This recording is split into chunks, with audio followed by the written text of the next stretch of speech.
नमस्कार, बाखबर में आपका स्वागत है। मैं हूं राघवेंद्र सिंह। आज हम बात करेंगे नारी शक्ति पर फोकस। दरअसल मध्य प्रदेश में मुख्यमंत्री मोहन यादव और देश के प्रधानमंत्री नरेंद्र मोदी नारी शक्ति पर फोकस किए हुए हैं और उसकी वजह ये कि यही एक ऐसी लोकतंत्र में चाबी है जो संगठनों को सत्ता तक पहुंचाती है। इसकी शुरुआत मध्य प्रदेश में हुई थी पिछले विधानसभा चुनाव में, जब नारी शक्ति को लाडली बहना के रूप में एक तरह से रजिस्टर्ड किया गया था और उन्हें 1250 रुपये महीने देने का सरकार ने ऐलान किया था। और उसके बाद जो नारी शक्ति का एक तरह से ज्वार देश में आया, हर राज्यों के चुनाव में नारी शक्ति पर पार्टियां फोकस करने लगी और उसके नतीजे भी सामने आए। बीजेपी चूँकि जहाँ जहाँ सरकार में थी उसे इसका लाभ मिला। आज हम इसी पर विस्तार से बात करेंगे कि मोदी और मोहन का ये ऐलान है, नारी शक्ति का सम्मान है। इसी पर विस्तार से बात करेंगे। चर्चा के लिए मौजूद स्टूडियो में हमारे विशेष मेहमान सामाजिक सरोकार से जुड़े कमल राठी जी, नई दिल्ली से हमारे साथ जुड़े हैं सामाजिक विश्लेषक श्री नागेंद्र सिंह परमार जी, और हमारे साथ हमारे पत्रकार साथी जुड़े हैं फ़ोन लाइन पर गौरव चतुर्वेदी जी, और टेलीफोन लाइन पर हैं जियो पॉलिटिक्स के एक्सपर्ट श्री रमेश सिंह जी। आप सभी का बहुत बहुत स्वागत है। चर्चा की शुरुआत मैं करना चाहता हूं नागेंद्र जी आपके साथ। आप नारी के क्षेत्र में काफ़ी काम कर रहे हैं, बच्चों की जहां तक बात हो उस पर आप काफ़ी काम कर रहे हैं, और जो कुछ आपने तजुर्बा देखा सुना और जिस ढंग से बीजेपी की सरकार या बीजेपी ने महिलाओं को आगे रख के चुनाव में सफलता हासिल करना शुरू किया, दीगर पार्टियां भी कोशिश कर रही मगर वो थोड़ी सी पिछड़ती दिख रही हैं, इसलिए नतीजे भी उनके खिलाफ जाते हैं, वो सत्ता के बाहर हो जाते हैं। आपकी राय बहुत जल्दी से। इसके बाद आज चूँकि मेहमान 4 हैं, हम चाहते हैं कि जल्दी जल्दी सभी गागर में सागर भर लें। नागेंद्र जी। जी राघवेंद्र जी, देखिए 2014 से भाजपा में सत्ता आने के बाद में उसने देश की आधी आबादी के लिए जिस तरह से वो योजना लाई है और कार्य करना शुरू किया है महिलाओं के लिए, मैं खुले दिल से कहूंगा कि वो काबिले तारीफ है। राजनीतिक दलों पे आरोप लगता रहा है कि वो सत्ता पाने की राजनीति या वोट बैंक की राजनीति की तरह ऐसा करते हैं, तो अगर ऐसा करते भी तो कोई बुराई या गुरेज नहीं, क्योंकि लोकतंत्र में जब वोट मिलते हैं उसके आधार पे कोई राजनीतिक दल सत्ता में आता है और तभी वो अपनी योजनाओं को अमली जामा पहना पाता है। भाजपा की कुछ योजना जैसे बेटी बचाओ बेटी पढ़ाओ, हर घर शौचालय, उज्ज्वला योजना, ये कुछ, और जैसे आप ये बेनिफिट देते लाड़की बहन योजना, लाडली बहन योजना, मातृ वंदना योजना, ये तो ऐसी हैं जो बहुत प्रचलित रही हैं और जिनका नाम देश प्रदेश में चलता रहा है, जिनको जाना जाता है भाजपा की देन है। मैं कुछ और चीजें आपको ये बताना चाहूंगा, इसमें इंक्लूड करना चाहूंगा कि भाजपा ने लॉन्ग टर्म के लिए महिलाओं को सशक्त बनाने के लिए, सिर्फ वोट बैंक के लिए नहीं, महिलाओं को वास्तव में सशक्त बनाने के लिए मेरी नजर में जो काम किया है और जिनकी कम चर्चा, जैसे वन स्टॉप सेंटर है जिसे सखी केंद्र के नाम से जानते हैं, कि जिसमें हिंसा प्रभावित महिलाएं, चाहे वो घरेलू हिंसा से प्रभावित हो, उनको पुलिस सहायता है, चिकित्सा सहायता है, कानूनी सहायता है, कानूनी परामर्श है, उसके लिए चलाई योजना बहुत बेहतरीन योजना है। काम काजी महिलाओं के छात्रावासों को बढ़ाया जा रहा है। स्वाधार गृह योजना है जिसकी चर्चा कम होती है, कि कठिन परिस्थितियों का शिकार महिलाएं उनके पुनर्वास के लिए जो योजना चलाई जा रही है स्वाधार गृह योजना के नाम से। एक महिला शक्ति केंद्र में योजना है जिसमें महिलाओं को कौशल विकास के लिए, रोजगार के लिए, डिजिटल साक्षरता के लिए और स्वास्थ्य में पोषण के लिए योजना चलाई जाती है। और एक आधी आबादी के लिए बहुत महत्वपूर्ण जो कदम भाजपा ने उठाया है, जाती हुई कांग्रेस सरकार उसको कानून का जामा पहना के गई थी, प्रिवेंशन ऑफ सेक्सुअल हरासमेंट, जिसपे मैं 10 साल से काम भी करता हूँ, लेकिन उसे राज्यों में और केंद्र में पूरी तरीके से अमली जामा पहनाया भाजपा ने, कि वयस्क कोई भी महिला घर से बाहर निकलती है तो उसका यौन उत्पीड़न ना हो, यौन शोषण ना हो, उसके साथ यौन दुराचार ना हो, उसके साथ छेड़खानी ना हो, उसके साथ अश्लीलता भरी टिप्पणी कोई ना कर पाए किसी भी तरह की, उसके लिए एक फुल प्रूफ कानून जिसे मैं कहूंगा। और वहां जिस संस्थान में वो काम कर रही है वहीं उसे, सबसे बड़ी इसकी अच्छी बात है कि वहीं उसे न्याय मिल जाता है 90 दिन में, ना कोर्ट की जरूरत है, ना पुलिस की जरूरत है, ना कचहरी की जरूरत है। तो ये योजनाएं, और ग्रामीण क्षेत्रों की महिलाएं को हर प्रदेश में सहकारिता विभाग के जरिए सेल्फ हेल्प ग्रुप बना के उन्हें सस्ते ब्याज पे लोन देना, एक ग्रुप के रूप में उन्हें स्वरोजगार करने के लिए प्रेरित करना, ये सारी योजनाएं हैं जो सिर्फ चुनावी राजनीति नहीं, ये महिलाओं को, हमारी आधी आबादी को सशक्त करती है, मजबूत बनाती है, और एक मजबूत नारी है तो वो मजबूत समाज बनता है, और मजबूत समाज है तो मजबूत राष्ट्र बनता है। ठीक। असल में नागेंद्र जी, आपने बहुत सारी बातें बताई। हर पार्टी की सरकारें लगभग महिलाओं के कल्याण पर काम करती है। खास बात यह कि अमल कौन कर पा रहा है। लेकिन इन सब चीज़ों के बीच में एक लाइन ये भी चलती है कि अब महिलाएं कई जगह इतनी सशक्त हो गई हैं कि पुरुष भी उनसे डर जाते हैं, वो भी उनके उत्पीड़न का शिकार हो जाते हैं। हालांकि इस तरह की घटनाएं यदाकदा आती हैं। आप देखिए कि पुरुष उत्पीड़न संगठन भी बन गया, जैसे पहले नारी उत्पीड़न संगठन बनते थे। तो ये घटनाएं कम है, लेकिन कई बार कानून ने भी माना कि बहुत सारे नारी के संरक्षण के जो कानून है उनका दुरुपयोग बहुत होता है। हालांकि आज उसका विषय, चर्चा का विषय वो नहीं है, लेकिन हमने देखा कि नारी को मजबूत करने के मामले में मध्य प्रदेश की सरकार ये विधानसभा चुनाव, लोकसभा चुनाव के पहले से काम कर रही है। भोपाल जो राजधानी है यहाँ की मध्य प्रदेश की, उसका एक स्टेशन है, नाम था उसका पुराना हबीबगंज स्टेशन, वो रानी कमलापति के नाम से हुआ। रानी कमलापति महिला भी है, आदिवासी भी हैं। हम कह सकते हैं कि राजनीतिक हिसाब से दो तरह की चीज़ें उसमें होती है, 2 in 1 है, आदिवासी और महिला। इसके बाद मध्य प्रदेश में आज की हम बात करें तो इंदौर की लोक माता, हम उसे इंदौर की लोक माता ना कहें बल्कि वो देश की उन लोक माताओं में शामिल है, देवी अहिल्या, जिन्होंने महिला होने के बाद उस जमाने में जो काम किया, वहाँ की होलकर राज्य की कमान संभाल कर, वो पूरे देश में आज भी अनुकरणीय है। तो वो उसका भी मध्य प्रदेश सरकार जो है वो एक तरह से काम कर रही है, उनकी 320वीं सदी मना रही है। इस बारे में गौरव चतुर्वेदी जी हमारे साथ हैं, इंदौर से भी हैं, मध्य प्रदेश भोपाल में भी वो रहते हैं, वो भी इस पर फोकस करेंगे। तो कह सकते हैं कि कॉलेज हो, अस्पताल हो, सब जगह जो प्रतिष्ठित महिला रही है उनके नाम से नामकरण हो रहा है। रानी दुर्गावती के नाम से कॉलेज बन रहे हैं, विश्वविद्यालय बन रहे हैं, मेडिकल कॉलेजेस बन रहे हैं। और ये मामला न केवल मध्य प्रदेश बल्कि देश के कई राज्यों में भी है। अभी उत्तर प्रदेश की बात करें तो औरैया एक जगह है जहाँ पर मेडिकल कॉलेज खोला है, वो रानी दुर्गावती के नाम से खोला गया है। तो ये बहुत सारी बातें। गौरव जी, इंदौर का मामला अभी अभी का है, 2 दिन पुरानी बात है। मोहन यादव की सरकार ने वहाँ कैबिनेट की बैठक की। इसके पहले जो उनकी राजधानी हुआ करती थी महेश्वर, वहाँ भी कैबिनेट की बैठक हुई। आप किस ढंग से देखते हैं? महिलाओं की मजबूती तो होनी चाहिए, लेकिन अगर पॉलिटिकल पार्टी इन कामों को हाथ में लेती है तो मजबूती के साथ साथ उनको वोट भी मिलते हैं। हम कहते हैं कि वो उनको सुविधा तो देते हैं, लेकिन बहनें जो होती है महिलाएं, वो उनका लाड़ उन पार्टियों पर बढ़ चढ़कर हमने उमड़ते हुए देखा है। आपकी राय? गौरव हर जी। सरकार ने महिलाओं के लिए कुछ ना कुछ विशेष व्यवस्थाएं की, लेकिन अगर हम देखें पिछले 6 साल पुरानी एक घटना है। अरविंद केजरीवाल ने दिल्ली में महिलाओं को मुफ्त बस सुविधा जो उपलब्ध कराई और जो महिलाओं को लेकर के जो काम किया, और उसके बाद जो वोट उनके पक्ष में तब्दील हुए थे, उसके बाद जो सबसे बड़ा चेंज आया वो मध्य प्रदेश में आया 2023 के चुनाव के पहले, जब लाडली बहना योजना मध्य प्रदेश में चालू की गई। और लाडली बहना योजना ने जो सरकार जाने की कगार पे, हार की कगार पर दिखाई दे रही थी, वो एकदम से बम्पर बहुमत लेते हुए 156 सीटों के आसपास आ गई।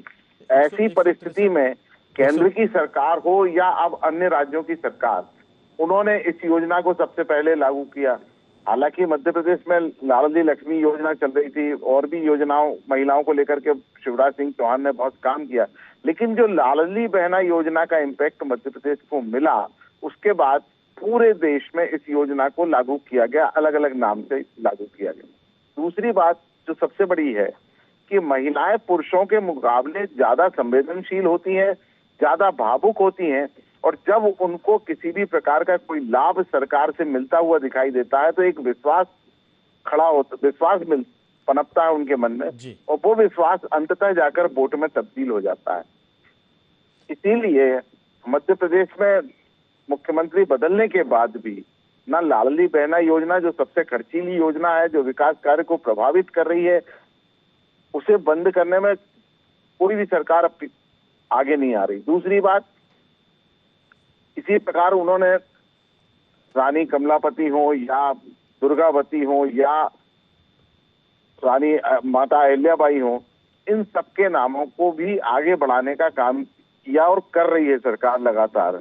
तो ये इसका जो एक सबसे बड़ा कारण है, वो कारण है कि महिलाओं का भावुक होना और आसानी के साथ किसी भी राजनीतिक दल के साथ जुड़ जाना जो उनके हित की बात करता हुआ नजर आता है। बिल्कुल और गौरव जी, दरअसल क्या होता है कि महिलाएं चुनाव के समय वोट डाल के चली जाती हैं, उनकी कोई डिमांड नहीं होती, सरकार से ना डिमांड होती, ना वो किसी संगठन से डिमांड करती जिनकी सरकार है। पुरुष की जहाँ तक बात करें, अगर उनको हर पुरुष को मध्य प्रदेश में 1200 रुपये महीना सरकार देना शुरू कर देगी, तो वो कहेगा कि आप हमको संगठन में भी काम सौंपिए, हमको सरकार में भी हमको काम दीजिए, और फिर हमारी इज्जत अफजाई भी हर ऑफिस में होनी चाहिए, पुलिस वाले भी हमसे तमीज़ से बात करेंगे, थाने में हम जाएंगे तो कुर्सियाँ मिलेंगी। ये बहुत सारी डिमांड पुरुष करते हैं। महिलाएं इस मामले में बहुत ही राजनीतिक दलों के लिए बहुत ही, मैं कहूँगा कि बड़ा सस्ता सा काम है। उनकी आप इच्छाएं पूरी कर दीजिए, महिलाओं की, बेटियों को आप पढ़ा दीजिए, उनको कपड़े दे दीजिए, उनका विवाह करा दीजिए, इसके बाद आप उनसे वोट ले लीजिए। फिर वो पूरे 5 साल आपसे कुछ कहने नहीं आती कि हम ऑफिस में गए तो हमको कुर्सी नहीं मिली। तो इस मामले में सारे दलों को लगा कि पुरुषों से बेहतर है लाडली बहना, लाडली माताएं, इनको आप भांजे भांजियाँ, इन पर आप काम करिए और फिर अखंड सत्ता प्राप्त कर लीजिए। मुझे लगता है कि महिलाएं डिमांडिंग कम होती है सत्ता के मामले में। मैं लौटूंगा आपके पास गौरव जी। हमारे साथ रमेश सिंह जी फोन लाइन पर है। रमेश जी, आपकी राय।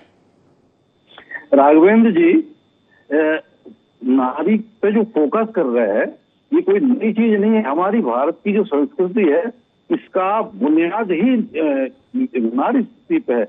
यत्र नार्यस्तु पूज्यन्ते रमन्ते तत्र देवता, यानी जहाँ स्त्री की पूजा होती है देवता वहीं निवास करते हैं। तो ये कोई नई चीज नहीं है। असल में क्या है, आज एक समय बीच में ऐसा रहा है जब नारी को बैकग्राउंड में धकेल दिया गया, उसको घर की चारदीवारी के अंदर धकेल दिया गया और उसे समाज की मुख्य धारा में नहीं आने गया। लेकिन आजादी के बाद से और पिछले कुछ सालों से हम देख रहे हैं कि धरती से लेकर अंतरिक्ष तक, चाहे वो सुनीता विलियम्स के रूप में हो, 8-9 महीने रही, वो नौसेना में हो, इसके बाद वैज्ञानिक हो, शिक्षाविद हो, न्याय का विभाग हो, स्वास्थ्य हो, राजनीति हो, हर विषय में महिलाएं अपनी क्षमताओं को प्रूव कर रही है। यानी कल्पना चावला भी इसमें एक महत्वपूर्ण नाम है जिन्होंने अपनी जान भी गंवा दी थी, कल्पना चावला जी। मतलब हर क्षेत्र में वो ये सिद्ध कर रही है कि मर्द से कहीं भी पीछे नहीं है। अच्छा, राजनीतिक लोग इसका राजनीतिक रूप से लाभ ले रहे हैं, लेकिन अंततोगत्वा इससे नारी शक्ति को प्रोत्साहन मिलता, भले राजनीतिक लाभ हो, इस्तेमाल हो। अच्छा, राजनीति में भी राघवेंद्र जी मर्दों से ज्यादा विश्वसनीय वोट बैंक होती है। वो ज्यादा चूचपड़ नहीं करती, जब बहुत सस्ते में वो वोट बैंक बन जाता है, भरोसेमंद होता है। शिवराज जी ने उससे वोट बैंक का मतलब राजनीति में जितना सफल, उनके 18 साल के राजनीतिक जीवन का मुख्य आधार ही वो है। अच्छा, राजनीतिक लोग सोचते हैं कि इनको साथ लिया तो ये ईमानदारी सध जाती। 50% वोट अगर वो सध गई तो फिर मर्दों की 2-4, 10, 20, 25% वोट लेके और सरकार बन जाती। पिछला चुनाव हमने विधानसभा में देख लिया, हारती हुई पार्टी जीत गई थी। तो इस तरह से हम ये देख रहे हैं। अच्छा, दूसरी बात यह कि एक तो 50% आबादी है देश में, हर समाज में होती उनकी, तो उनका हक ये स्वाभाविक रूप से होता है। इसके बाद वो समाज की, परिवार की धुरी होती। समाज के निर्माण, परिवार के निर्माण में, परिवार में संस्कारों की जननी होती है औरत, और इसलिए उसका ये हक बनता है कि उस पर फोकस किया जाए। और ये सरकारें अगर कर रही है तो कोई एहसान नहीं कर रही। नहीं, उस पर एहसान की बात है। हमारा कहना है कि सबसे सॉफ्ट टारगेट है महिलाएं राजनीतिक दलों के लिए। पुरुष तो सरकार और संगठनों की, राजनेताओं की चालबाजियां समझ जाता है, लेकिन महिलाएं, जैसा कि गौरव जी ने कहा, कि बड़ी भावुक होती हैं, सीधी होती हैं, और फिर वो अगर उनका मन आपसे बन गया, जैसा कि अब दल उनसे रिश्ते बना रहे हैं, बहनों के, भाइयों के, मामा के, चाचा के, ताऊ के, इन रिश्तों में महिलाएं बन जाती हैं, और उसके चलते वो फिर बिना किसी, माने महिला शक्ति किसी से दगा नहीं करती। हमें लगता है अगर हारती हुई पार्टी भी उसके कदमों में आती है तो वो उसको जिता देती। मध्य प्रदेश उसका उदाहरण है। राठी जी, आपकी राय, ये जो महिला शक्ति पर फोकस है, क्या आने वाले अब कई दशकों तक भारतीय राजनीति में या भारतीय लोकतंत्र में महिलाएं आगे बढ़ेंगी? क्योंकि 50% उनको आरक्षण की बात की जा रही है, जो राजनीति में पार्टियां अपने प्रत्याशी खड़े करती है। इसका मतलब कि आने वाले दिनों में विधानसभा और लोकसभा, अभी नहीं लेकिन 5-10 साल में उनकी संख्या काफ़ी बढ़ जाएगी, ऐसा लगता है। बिल्कुल, आपने जो कहा कि महिला सशक्तिकरण एक बहुत अच्छा सरकारों का प्रयास है, और मध्य प्रदेश उसमें काफ़ी सालों से काम कर रहा है, और काफ़ी अच्छा काम भी मध्य प्रदेश ने एक मॉडल के रूप में खड़ा भी किया। लेकिन इसके साथ ही जैसा आपने कहा कि राजनीतिक तो जो लाभ लेना है, जिससे लेना है वो ले ही रहा है, लेकिन जो राजनीतिक लोग राजनीति में आरक्षण की बात, और जिसके लिए एक समय सीमा की अगला सेंसस होगा और फिर जब देखेंगे तो कानून पास कर देना नहीं, उसमें भी तत्काल उसके लिए कोई कानून की आवश्यकता नहीं थी। अपने अपने इंटरनल उसमें ही वो अगर ले आए कि हम 50% महिलाओं को टिकट देंगे तो उससे भी महिलाएं राजनीति में भी और आगे आ सकती हैं। जरूरी नहीं है कि कानून के माध्यम से उसे लाया जा सके। लेकिन एक बात थोड़ा सा ध्यान देने की मुझे आवश्यकता लगती है कि महिलाओं का सशक्तिकरण हो या किसी भी व्यक्ति का सशक्तिकरण हो तो उसे शिक्षा से, स्वास्थ्य से, रोजगार से और इनसे अगर आगे बढ़ाया जाए तो वो सशक्तिकरण वाकई सशक्तिकरण होगा। सरकार कितने दिन लाडली बहन के नाम से पैसा 1000, 2000, 3000, 5000 कब तक दे पाएगी?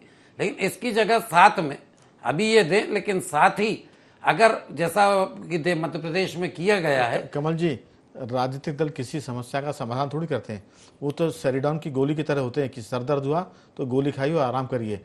आप उनको वोट चाहिए पड़ता है, वोट के बाद 5 साल तक वो कहाँ याद करते हैं।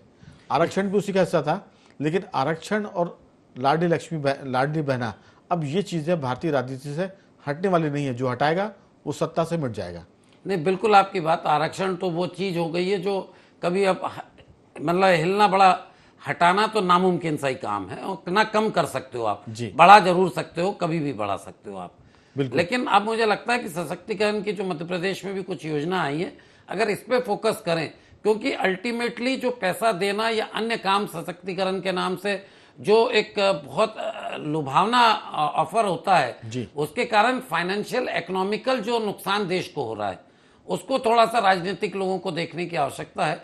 और मुझे लगता है सशक्तिकरण के साथ में अगर करते हैं तो भविष्य में उसको वो पैसा नहीं देना पड़ेगा। देखिए, वो खुद अपना रोजगार करने लगेगी। आप समस्या के समाधान की बात कर रहे हैं। अगर समाधान हो जाएगा तो फिर राजनीतिक दलों को वोट कौन करेगा? फिर उनके पास कौन जाएगा कि साहब हमारी ये मदद कर दीजिए? वो समाधान नहीं चाहते, वो सिर्फ समस्या को कम करना चाहते ताकि समस्या बनी रहे। लेकिन मध्य प्रदेश का हमने जिक्र किया था, 31 मई को प्रधानमंत्री भी आ रहे हैं और वो भी महिला को संबोधित करेंगे। और मध्य प्रदेश की उद्यमी महिला, मध्य प्रदेश की जिस भी क्षेत्र में सशक्त महिलाएं, उनका सम्मान करने वाले हैं। और 2 लाख महिलाओं को मोहन यादव की सरकार उनके समक्ष लाने वाली है। तो ये तो हुआ राजनीति का एक तरह से शक्ति प्रदर्शन। लेकिन 1 करोड़ 27 लाख बहनों को लाडली बहना योजना का लाभ मिल रहा है, जिसमें 1250 रुपये दिए जा रहे हैं हर महीने। उसमें 1552 करोड़ रुपए का इसमें खर्च आ रहा है। अब ये 1500 करोड़ रुपए बहुत बड़ी रकम होते हैं। जैसा आपने कहा कि अगर इसके साथ रोजगार की व्यवस्था हो जाए तो फिर कई महिलाएं लाडली बहना की राशि के लिए इंतजार नहीं करेंगी, वो अपने लिए खुद ही राशि इकट्ठा कर सकती मेहनत के दम पे। लेकिन ऐसा चाहता कौन है? समस्या बनी रहे ताकि नेताओं की पूछपरख रहे। मैं ज़रूर पूछूंगा अब अगले दौर की बातचीत में, बहुत संक्षेप में, क्योंकि समय कम बचेगा। नागेंद्र जी, आपकी राय, लाडली बहनों को स्थायी समाधान की भी ज़रूरत है। पैसे तो आपने दे दिए, लेकिन इसके बाद क्या, आपकी राय? जी राघवेंद्र जी, जैसे मैंने अपने पूर्व वक्तव्य में भी कहा कि लाडली बहन वगैरह ये शॉर्ट टर्म योजनाएं हैं, क्योंकि महिलाओं को जोड़ना था। बाकी जो वन स्टॉप सेंटर है, स्वाधार गृह योजना है, कामकाजी महिला छात्रावासों की बढ़ोतरी है, महिला शक्ति केंद्र है, पौष एक्ट लागू कर रखा है, सेल्फ हेल्प ग्रुप बना रहे हैं, ये सब वो है, ये वो नींव है। और इसके साथ महिला आरक्षण जो भविष्य की महिलाओं के सशक्तिकरण की एक मजबूत इमारत तैयार करेगी, जिसकी टूटी मैं मानता हूँ कि भारतीय राजनीति में और देश में अगले 50 साल तक गूंजेगी। इन सबको अगर जब ये फलीभूत होंगी अच्छी तरह योजनाएं और जमीन तक जाके इन पे अमली जामा पहना के एक पूरी पीढ़ी निकलेगी इस योजनाओं का लाभ लेके। बिल्कुल। गौरव जी, आप कुछ कहना चाहेंगे इस पर? डायरेक्ट बेनिफिट को धीरे धीरे कम करते हुए और महिलाओं को सशक्त बनाने की दिशा में जो भी काम किए जा सकते हो सरकार को वो करना चाहिए। क्योंकि डायरेक्ट बेनिफिट मिलने के बाद भी अगर हम देखें, सबसे ज्यादा पीड़ित, अब चाहे अपराध के मामले में, चाहे घरेलू हिंसा का मामला हो या चाहे महंगाई का मामला हो, जी, सबसे ज्यादा प्रभावित और पीड़ित वो महिलाएं ही है। इससे दूर करने की आवश्यकता है, ना कि डायरेक्ट बेनिफिट की। इसमें एक बात और है, मध्य प्रदेश की जहाँ तक हम बात करें तो सागर में रानी अवंतीबाई जो हैं, उनके नाम से विश्वविद्यालय का शुभारंभ किया गया है। और मैंने कहा था कि जैसे पुरानी बात हम कर रहे हैं तो रानी कमलापति, फिर अब हाल की बात करें तो मालवा क्षेत्र को और होलकर स्टेट की कमान संभालने वाली जो हमारी लोक माता हैं अहिल्या देवी, ये सब तो ठीक है, लेकिन गौरव जी, लोग जो अर्थशास्त्री हैं या जो पॉलिटिशियन है वो ये तर्क भी देते हैं कि 1250 रुपये जब महीना हम किसी बहन को देते हैं, लाडली बहन को, तो वो पैसा अपने पास जमा नहीं रखती, वो पैसे को खर्च करती परिवार पर, चाहे वो अपने सामान पर, बेटे की फीस पर, उसके दूध पर, घर के परिवार के किसी व्यक्ति की दवाई पर, या अपने ऊपर भी बिछिया ले आई या कोई सामग्री लेके आती है। उनका कहना है कि ये जो पैसा जब मार्केट में आता है तो फिर मार्केट में मनी लिक्विडिटी बढ़ती है, और उसकी वजह से फिर जो एक तरह से खरीदारी जब बढ़ती है तो मंदी की संभावना कम होती है और बाजार गुलजार होते हैं, उसमें रौनक बनी रहती है। अगर ये पैसा नहीं दिया जाए तो मार्केट में 1500 करोड़ रुपए जब नहीं आएगा तो आप देखिए कि थोड़ा सा सन्नाटा होता है। ये उनका एक तर्क है इसके पीछे कि पैसा तो हम दे रहे हैं, वो लगता है देखने में कि फ्री में दे रहे हैं, लेकिन इससे अर्थव्यवस्था में पैसा सर्कुलेट होता है तो उससे भी अर्थव्यवस्था को एक तरह से मजबूती मिलती है।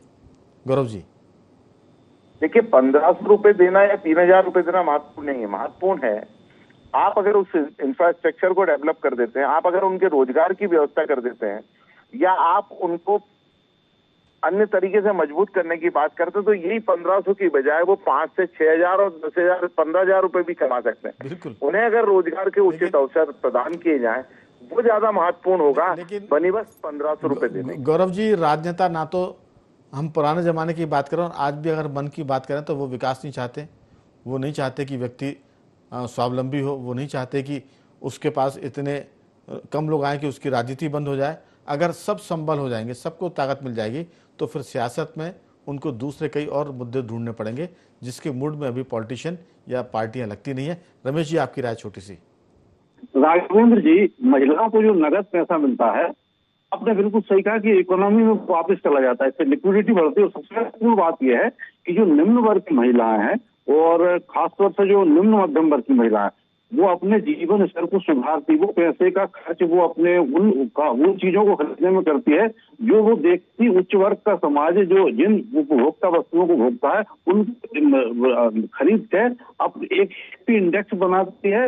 और दूसरी सबसे महत्वपूर्ण बात आपको बताऊं मैं कि कुछ सालों से एक प्रचलन बढ़ा है कि जो मार्केट की वस्तुएं हैं वो मोटरसाइकिल पे लेके वेंडर लोग गांव घूमते हैं और उनका सामान मैंने ये देखा है कि गांव में वो बिकता है, और वो बिकता है वही औरतें नहीं, वो अपने पतियों, अगर पतियों के आश्रित रहती वो तो पति कभी ये सामान नहीं खरीदते, लेकिन उनके पास ये लिक्विडिटी होती है, वो पैसा होता है, कुछ अपना वो कमा लेती है मेहनत मजदूरी से, उससे मिलाकर वो बहुत सारा ऐसा सामान खरीद लेती है कि उनके परिवार को और बच्चों के जीवन स्तर को बढ़ाता है और अल्टीमेटली एक स्वस्थ और सुखी समाज की तरफ ले जाता है, हैप्पी टैक्स जिसे कहते हैं। और उनके अंदर एक जो रहती भावना, उच्च वर्ग में जो जीवन स्तर होता है उसको देख के एक हीन भावना आती है, वो कम होती है और समाज की तरफ एक बेहतरीन कदम है ये। और मैं मानता हूँ कि इससे कोई नुकसान नहीं है, भले सरकार के राजस्व पर बोझ आता हो,